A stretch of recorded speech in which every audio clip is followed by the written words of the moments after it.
Hello students. मैं कृष्णपाल सिंह, सहायक आचार्य भूगोल, आज लेके आया हूँ आपके लिए एक नया वीडियो। और आज हम इस वीडियो में बात करने वाले हैं जेट स्ट्रीम की। जेट स्ट्रीम जेट स्ट्रीम की विशेषताएं और प्रकार। तो सबसे पहले हमें ये समझना है कि जेट स्ट्रीम किसे कहते हैं। तो जेट स्ट्रीम मध्य अक्षांशीय क्षेत्रों में क्षोभ मंडल के ऊपरी हिस्से में अर्थात क्षोभ सीमा के पास पश्चिम से पूर्व की ओर बहने वाली अत्यधिक तीव्र गति वाली हवाओं की एक पट्टी है। यह सक्रिय, सर्पिल एवं तेज गति वाली वायुधारा की पट्टी है। अर्थात क्षोभ सीमा के नज़दीक ऊपरी वायुमंडल में पश्चिम से पूर्व की ओर जो अत्यधिक तीव्र गति वाली सर्पिल आकार की हवाओं की पट्टी पाई जाती है उसे ही जेट स्ट्रीम के नाम से जाना जाता है। ये जेट स्ट्रीम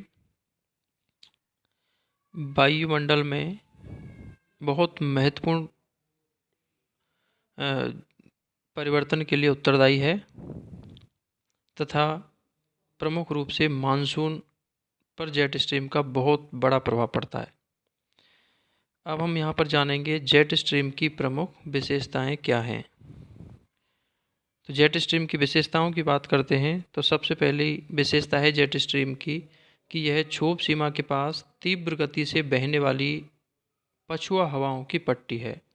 अर्थात जेट स्ट्रीम क्षोभ सीमा के पास लगभग 10 से 12 किलोमीटर की ऊंचाई पर पाई जाने वाली पछुआ हवाओं की पट्टी है, जिसमें हवाएं काफ़ी तीव्र गति से पश्चिम से पूरब की ओर प्रवाहित होती हैं। दूसरी प्रमुख विशेषता है कि इनकी चौड़ाई अर्थात इस जेट स्ट्रीम की जो पट्टी है इसकी चौड़ाई 40 से 160 किलोमीटर के बीच है।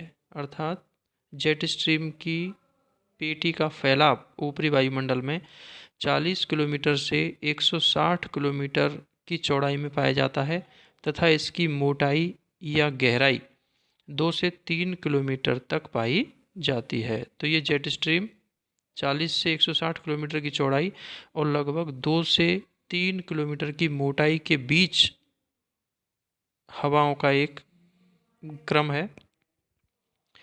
जेट स्ट्रीम की तीसरी प्रमुख विशेषता है कि इसमें हवाओं की गति 120 किलोमीटर प्रति घंटा से भी अधिक होती है। अर्थात ये बहुत तीव्र गति से चलने वाली हवाएं हैं जिसमें हवाओं की गति 120 किलोमीटर या इससे भी अधिक तीव्र गति से हवाएं प्रवाहित होती हैं। और जेट स्ट्रीम में हवाओं की गति ग्रीष्मकाल की तुलना में शीतकाल में अधिक पाई जाती है। अर्थात शीतकाल में जेट स्ट्रीम की गति और भी अधिक तीव्र होती है। जेट स्ट्रीम की अगली विशेषता है कि जेट स्ट्रीम की जो पेटी है उसका खिसकाव सूर्य के उत्तरायण और दक्षिणायन होने के साथ क्रम से होता रहता है।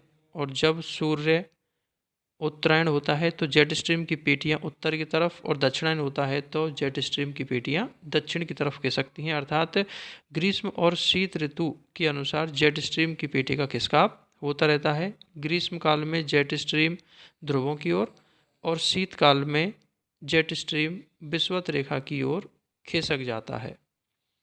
जेट स्ट्रीम की अगली विशेषता है कि इन जेट स्ट्रीम और इन जो जेट स्ट्रीम की जो पेटी है, जो जेट स्ट्रीम है, इसके बारे में सर्वप्रथम जानकारी द्वितीय विश्व युद्ध के दौरान हुई थी, जबकि अमेरिका के द्वारा जापान पर परमाणु बमों से हमला किया गया।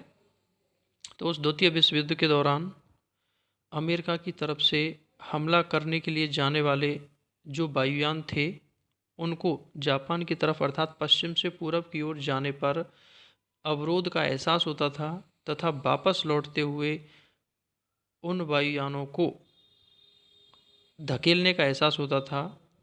तो फिर विद्वानों ने इस चीज़ के बारे में खोज की तो इस जेट स्ट्रीम के बारे में पता लगा कि ऊपरी वायुमंडल में 10 से 12 किलोमीटर की ऊंचाई पर एक बहुत ही तीव्र गति से बहने वाली हवाओं का क्रम पाया जाता है।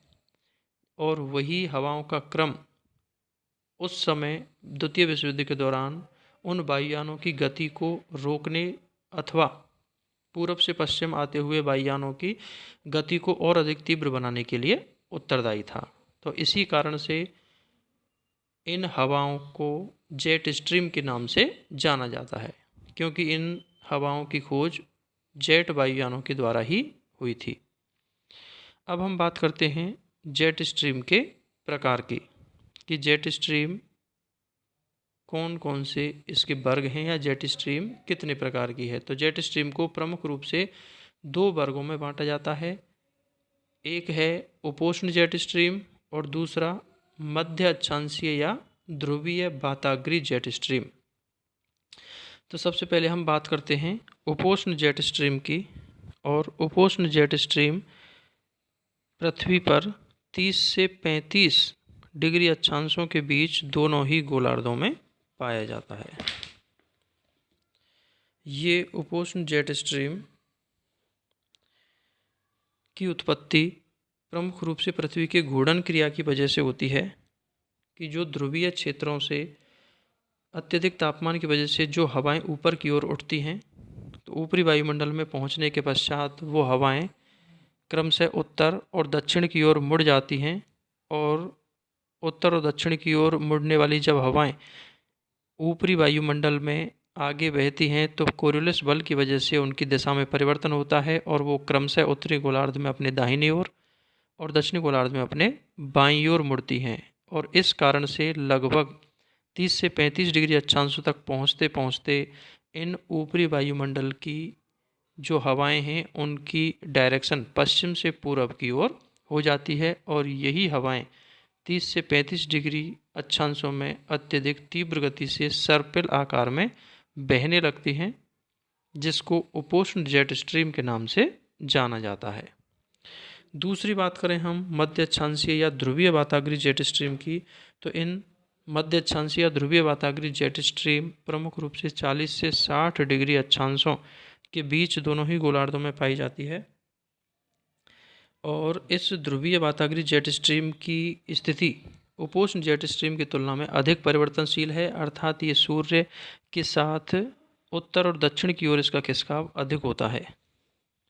हालांकि जेट स्ट्रीम के बारे में अभी तक विद्वानों को बहुत अधिक जानकारी प्राप्त नहीं हुई है, और जेट स्ट्रीम एक अनसुलझी हुई गुत्थी की तरह अभी भी बहुत सी इस प्रकार की अवधारणाएं हैं, इस प्रकार की जेट स्ट्रीम की विशेषताएं हैं, जिनके बारे में उनके कारणों का पता नहीं लगाया जा सका है। लेकिन फिर भी हमारे वायुमंडल की विभिन्न परिघटनाओं और विशेष रूप से मानसून को प्रभावित करने में जेट स्ट्रीम एक बहुत ही महत्वपूर्ण भूमिका निभाता है। और ये उच्च तलीय जो अत्यधिक तीव्र हवाओं की पेटी है, इसका धरातलीय वायुमंडलीय प्रवाह और क्षैतिज पवन संचार पर भी बहुत अधिक प्रभाव पड़ता है। तो ये जेट स्ट्रीम के बारे में कुछ महत्वपूर्ण विशेषताएं थीं।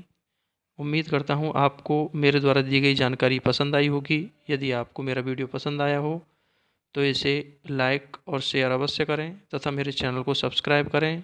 धन्यवाद।